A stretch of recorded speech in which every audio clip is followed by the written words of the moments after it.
महादया चक्षुरुन्मीलितं येन तस्मै श्रीगुरुवे नमः।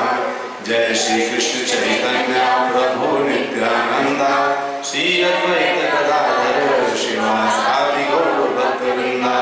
हरे कृष्णा कृष्णा कृष्णा हरे हरे, हरे राम राम राम हरे हरे। हरे कृष्णा कृष्णा कृष्णा हरे हरे, हरे राम राम राम हरे हरे। हरे कृष्णा कृष्णा कृष्णा हरे हरे, हरे राम राम राम हरे हरे। हरे कृष्णा। आप सभी प्यारे प्यारे भक्तों का आज की इस साप्ताहिक भगवत गीता कथा में बहुत बहुत स्वागत है। भगवत गीता की किताब भी दे दीजिए। तो जो भगवत गीता भगवान ने अर्जुन को कही, लेकिन ये भगवत गीता वस्तुतः हम सबके लिए बोली गई है। अर्जुन को बोलने का कारण यही था कि भगवान ये चाहते थे कि मैं अर्जुन के बहाने सबको सुनाऊं। तो जैसे घर की जो सास होती है ना, जो घर की माँ होती है, या सास अपनी बेटी को डांट करके बहू को समझाती है, तो अर्जुन भगवान के इतने करीब है, नर नारायण है दोनों, अर्जुन और कृष्ण नर नारायण है। तो भगवान अर्जुन के द्वारा, अर्जुन कभी विमोहित हो सकते थे क्या? लगता है भगवान अर्जुन कभी विमोहित नहीं हो सकते थे, कभी नहीं हो सकते थे। वो तो इतनी देर के लिए भगवान ने केवल विमोह उनको डाला। अर्जुन ऐसा व्यक्ति जिसको पूरी अपनी इंद्रियों में कंट्रोल है, कभी विमोहित हो सकते हैं क्या? कभी विमोहित नहीं हो सकते। इसका मतलब है कि वो विमोहित दिख क्यों रहे थे? भगवान की इच्छा के लिए। वो भी भगवान की इच्छा के लिए ही विमोहित दिख रहे थे। तो आज जो श्लोक है वो है 2.31। तो आप लोग जो पुस्तक ग्रंथ लिए हैं वो देख के पढ़ सकते हैं, बाकी लोग बिना देखे पढ़ सकते हैं। जिनके पास ग्रंथ नहीं मतलब उसको पूरी भगवद गीता पक्का ही याद होगी। तो चलिए हम रिपीट करते हैं। हरि बोल।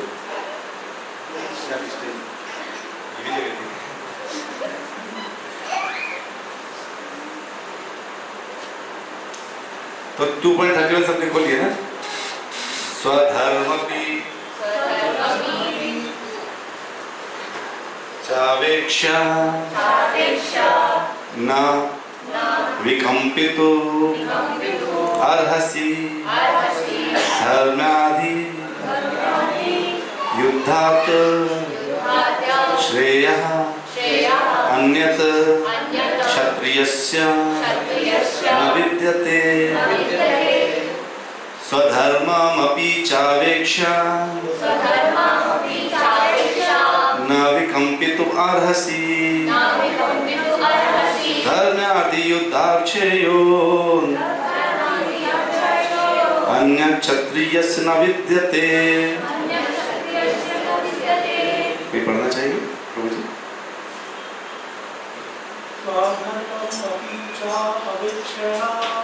स्वधर्मम् अपि च अवेक्ष्य न विकम्पितुम् अर्हसि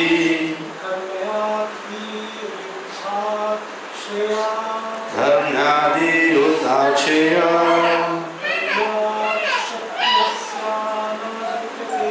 अन्यत् क्षत्रियस्य न विद्यते।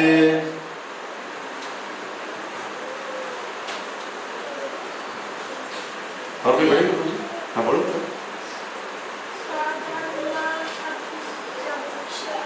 स्वधर्ममपि चावेक्ष्य, थोड़ा तेज बोलिए। न विकम्पितुम् अर्हसि धर्मादि युद्धाक्षयो न विद्यते न क्षत्रियस्य न विद्यते।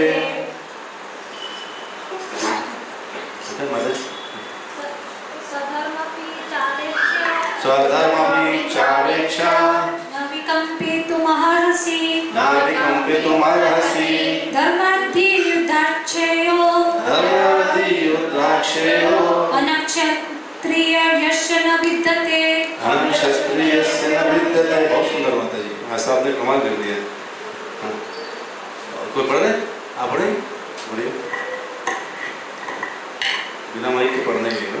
स्वधर्मं अपि चावेक्ष्य स्वधर्ममपि चावेक्ष्य नाविकम्पितुमर्हसि नाविकम्पितुमर्हसि धर्म्याधियुदच्छेयो धर्म्याधियुदच्छेयो ज्ञाक्षत्रियस्य न विद्यते क्षत्रियस्य न विद्यते। हो गया? चलिए हरि बोल। स्वधर्मम अपने धर्म को अभी भी च निसंदेह अवेक्षा विचार करके न कभी नहीं विकम्पितुम संकोच करने के लिए अर्हसि तुम योग्य हो। धर्म्यात् धर्म के लिए ही निसंदेह युद्धात् युद्ध करने की अपेक्षा श्रेय श्रेष्ठ साधन अन्य कोई दूसरा क्षत्रियस्य क्षत्रिय का न नहीं विद्यते है। वाह बढ़िया, ठीक है, सही तो बढ़िया, ठीक है।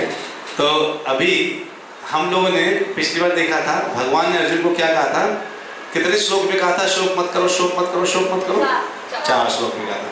जब 4 बार भगवान ने अर्जुन को बोला सोचितुम अर्हसि, सोचितुम अर्हसि, तो अर्जुन की सोच चला गया। बार बार भगवान बोले मत सोचो, मत सोचो, मत सोचो, मत दुखी हो। तो क्या हुआ, अर्जुन का सोच चला गया। अब अर्जुन दुखी नहीं है 100%। ये श्लोक से प्रूव होता है। इस श्लोक से कैसे प्रूव होता है? तो जो है क्या कैसे प्रूव होता है श्लोक से, आप कुछ कहना चाहिए श्लोक में? तो जो है वो कैसे प्रूव होता है, क्योंकि अभी हम लोग उसको देखेंगे, ठीक है ना। तो पहला पॉइंट स्वधर्मापि, कहते हैं अपने धर्म को तुम अपनाओ।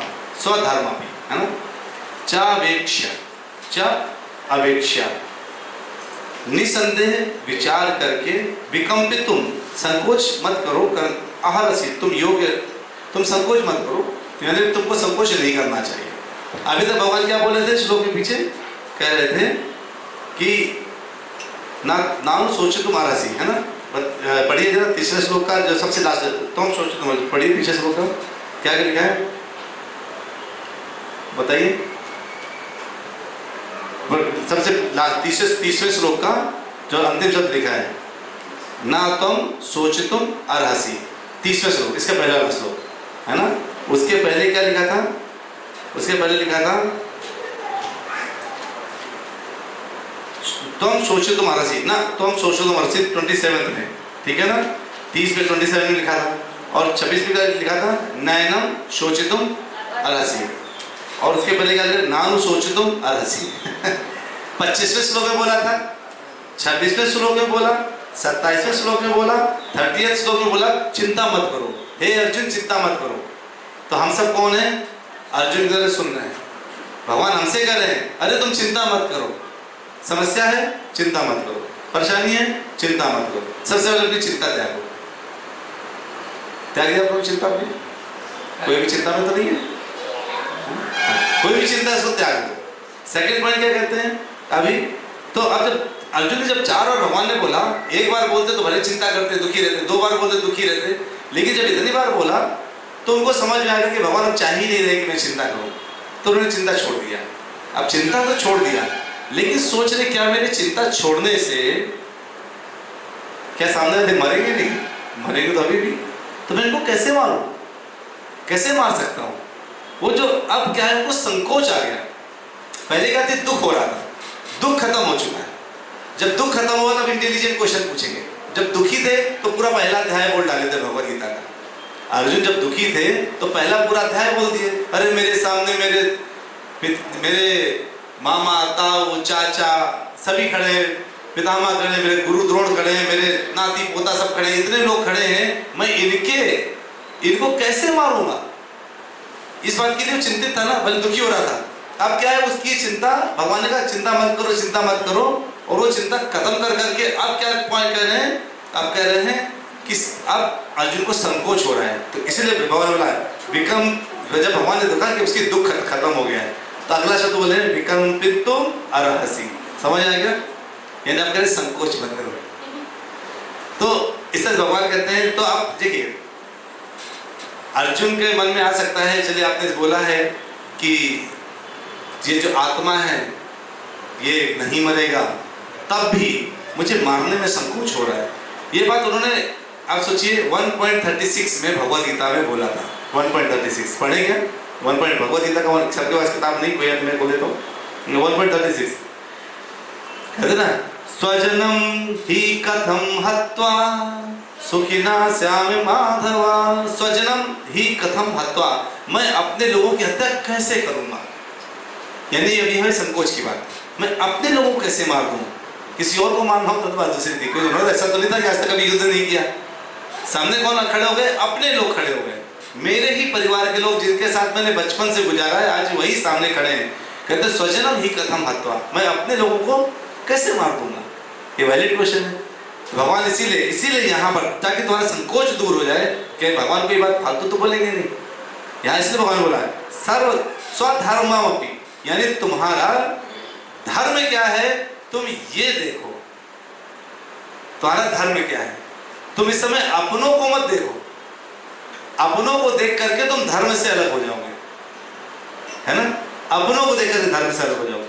तो भगवान क्या कहते हैं इसलिए, और इसके बाद इन्होंने, अर्जुन ने एक बात और बोली थी 36 से लेकर के 39 से लेकर के 44 तक क्या क्या बोला था, थोड़ा सा दिखाते हैं आपको पीछे। कोई भगवान ने अर्जुन के सारे प्रश्नों के उत्तर दिए हैं जो पहले अध्याय में अर्जुन ने भगवान से बोला उन सबको। तो अब हम इस श्लोक की क्या कर रहे हैं, खुदाई कर रहे हैं, उससे मणि निकालेंगे, ठीक है? तो इधर 39 में बोलते हैं कुल का नाश होने पर सनातन कुल परंपरा नष्ट हो जाती है। कौन बोल रहा है? अर्जुन बोल रहे हैं। और इस तरह शेष कुल भी धर्म अधर्म में प्रवृत्त हो जाता है। शेष कुल अधर्म है। अगर एक बार मेरा परंपरा नष्ट हो गई तो ध्यान रखिएगा, जैसे जिनके माता पिता हैं उनको अपने बच्चों को एक परंपरा सिखाते हैं कि देखो बेटा, हमारे यहाँ दिवाली ऐसे मनाई जाती थी, दशहरा ऐसे मनाए जाते हैं, होली ऐसे मनाया जाता है, हमारे यहाँ कुल देवी की पूजा ऐसे होती है, हमारे ये कुछ ऐसे शादियाँ ऐसे होती हैं। अब लड़के ने क्या किया, अपनी अलग परंपरा चला दी।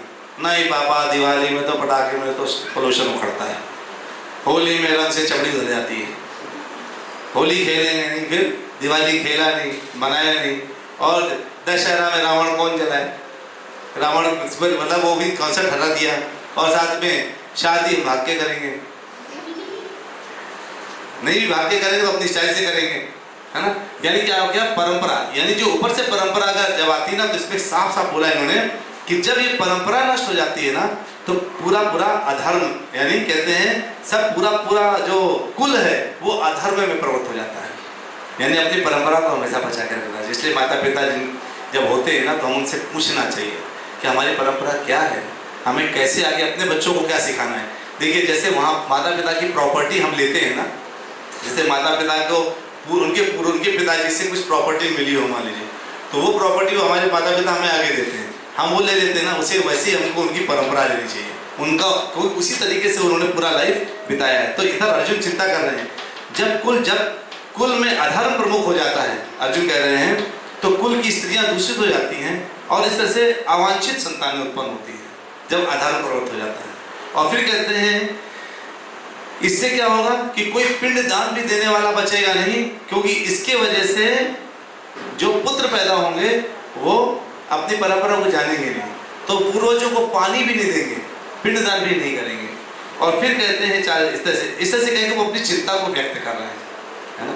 उसी चिंता को व्यक्त कर रहे हैं। तो इधर भगवान ने उनकी चिंता को सुना और उनसे ये बोलते हैं कि देखो तुम चिंता ना करो, तुम्हें क्या करना चाहिए, तुम इन सब की परवाह मत करो। इसलिए अगले देखिए, धर्म कहते हैं ना, धर्म्यात् ही युद्धात्, तुम्हारे लिए क्या है, धर्म ही, युद्ध ही धर्म है इस समय, वही तुम्हारे लिए श्रेय है। ये सब की चिंता मत करो जो तुम चिंता कर रहे हो ना, क्योंकि तुम्हारे इसमें इस परिणाम, इस तरह से सोच में जो तुम इस तरह में विचार कर रहे, तुमने जो प्रश्न किया हमसे, क्या प्रश्न किया था कि स्त्रियां दूषित हो जाएंगी और जो है परंपरा नष्ट हो जाएगी, इसके तुम विचार क्यों करते हो? तुम्हें अपना धर्म पालन करना है, इसके अलावा तुम कुछ और मत सोचो। तो हमारा धर्म क्या है वो हमें पता होना चाहिए। अगर धर्म क्या होता है, हिंदू धर्म, मुस्लिम धर्म, सिख धर्म, ईसाई धर्म, ये धर्म नहीं है। ये क्या चीज है? ये पंथ है, एक रास्ते निकल गए हैं। जैसे नदी आती है, नदी से नाले निकल जाते हैं, ये वो नाले हैं। नदी क्या है? सनातन धर्म, एक पर्टिकुलर वही धर्म कहां से चला रहा है? सनातन, जिसका कभी अंत नहीं हुआ है ना, जिसका कोई प्रारंभ केवल एक जगह से, जहां से सबसे पहले भगवान कृष्ण ने ब्रह्मा जी को, ब्रह्मा जी ने नारद जी को, नारद जी ने व्यासदेव जी को, व्यासदेव ने शुद्ध गोस्वामी को, शुद्ध गोस्वामी ने सूत गोस्वामी को, सूत गोस्वामी ने ऐसे करके करके करके पूरे 88,000 ऋषि मुनियों को, शौनकादि ऋषि मुनियों को, उनसे जो है सुनते सुनते सुनते हम लोग तक पूरा ज्ञान आया है। तो जो कृष्ण भगवान से जो परंपरा चली आ रही है, वो परंपरा वही हमारे पास रहना चाहिए, वही भाव, वही धर्म। और धर्म क्या है? सबई पुंसा परो धर्मा। पुंसा मतलब कौन बताएगा? मनुष्य। Very good. सवई, सवई मतलब सभी, पुंसा परो धर्मा, उनका परम धर्म क्या है? अतो भक्ति अधोक्षजे, अतो भक्ति अधोक्षजे। अधोक्षजे भगवान, भगवान कृष्ण की भक्ति ही परम धर्म है। ठीक है। और भगवान कहते हैं स्वधर्म भी चावेक्षा, अपने धर्म का पालन करो। तो कलयुग में जो सबसे मेन धर्म है, पता है क्या हमारा? भगवान की भक्ति, ये है मेन धर्म। फिर समझ आया? इसको भगवान ने बोला भी है ना, सर्वधर्मान परित्यज्य मामेकं शरणं व्रज। सभी धर्मों को छोड़ करके मेरी शरण में आओ, तुम्हारा यही धर्म है, दूसरा कोई धर्म नहीं है। जब तुम ये कर लेते हो तब तुम सनातनी होते हो। तब हम कौन है?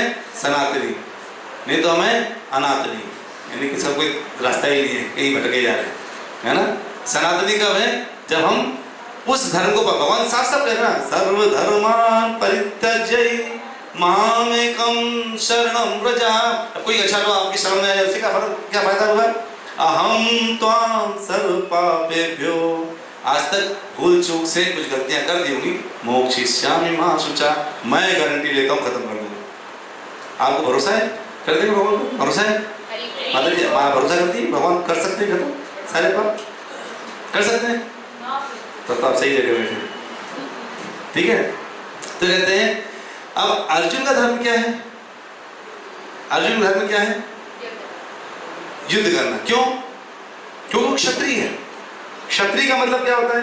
कहते हैं क्षत्र मतलब चोट खाया, क्षत्रिय मतलब चोट खाने से बचाने वाला। समझ आए ना? वो क्षत्रिय है। यानी चार होते हैं ना, कौन कौन से? ब्राह्मण, क्षत्रिय, वैश्य, शूद्र। तो क्षत्रिय है वो बॉर्डर में खड़े होकर युद्ध करता है, बाकी तीन लोग क्या होते हैं? उनके द्वारा रक्षित होते हैं। और क्षत्रिय हाँ भैया हम युद्ध नहीं करेंगे, सामने हमारे जैसे आदमी खड़े हैं। तब क्या होगा? इधर इतने सुकून से बैठ के पूजा कर रहे हैं ना, एक उड़ता हुआ बम आएगा और कहेगा हम फट लें, है कि नहीं?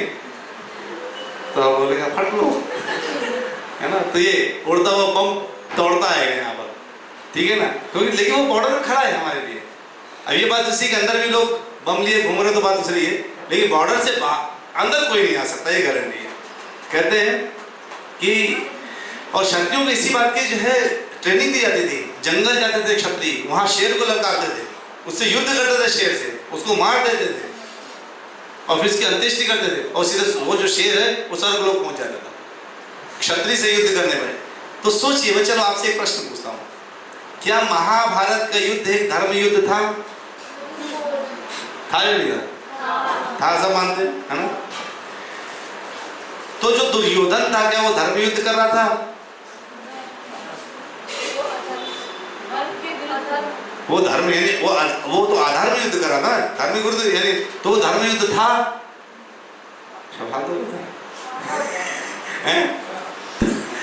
तब भी था, इवन तो दुर्योधन अधर्म युद्ध कर रहा था, तो प्रभु जी ने बोला था, अब इसको कौन साबित करेगा प्रभु जी की बात कि इवन तो दुर्योधन इस तरह से अधर्म युद्ध कर रहा था, तब भी ये धर्म युद्ध कैसे था?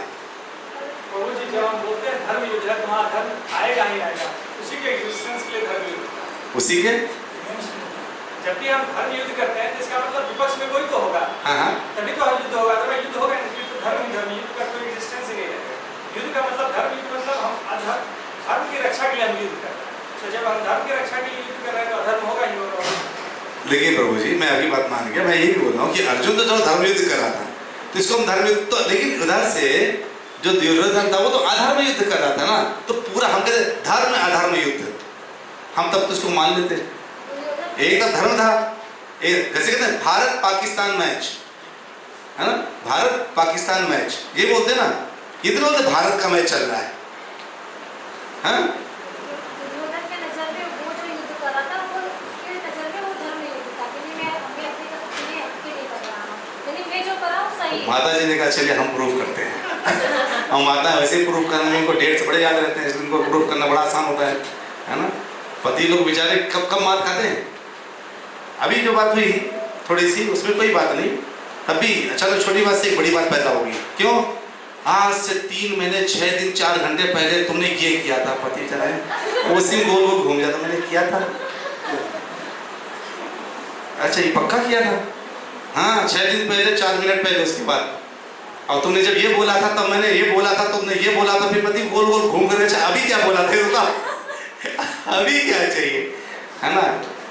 तो बेचारे पति तो जो है कहते हैं कि तो अब यानी इसका मतलब तो माता जी ने बोला है कि दुर्योधन कह रहा था कि वो धर्म युद्ध कर रहा है ना, लेकिन एक्चुअली माता जी तो अधर्म युद्ध ही कर रहा था, तो भी उसको धर्म युद्ध कैसे, तो ये धर्म अधर्म युद्ध नहीं बोलना चाहिए, सच्चाई बताइए। Hence proved or not कि this should be धर्म अधर्म। हाँ बोलो। धर्म युद्ध हुआ क्योंकि धर्म के लिए अर्जुन धर्म के लिए लड़ रहा था, इसलिए वो धर्म बेटा अर्जुन धर्म के लिए लड़ रहा था, मैं तो ये बोल ही रहा हूँ, मैं थोड़ा इसको मना कर रहा हूँ, लेकिन दुर्योधन तो अधर्म के लिए लड़ रहा था। तो धर्म अधर्म युद्ध वाली भारत एक जगह पाकिस्तान, मैंने अभी बताया ना भारत पाकिस्तान मैच है, हुआ कि नहीं हुआ? भाई वो मैच भारत में हुआ था ना, भारत खेल रहा है, केवल भारत पाकिस्तान खेल रहा है ना, तो वाज दैट एन अधर्म युद्ध और धर्म युद्ध या धर्म अधर्म युद्ध? कौन सा सबसे अच्छा शब्द है पटको, कौन सा सबसे अच्छा शब्द है आप लोग बताइए सोच करके। धर्म युद्ध। चलिए जिससे धर्म युद्ध आपने बोला, चलिए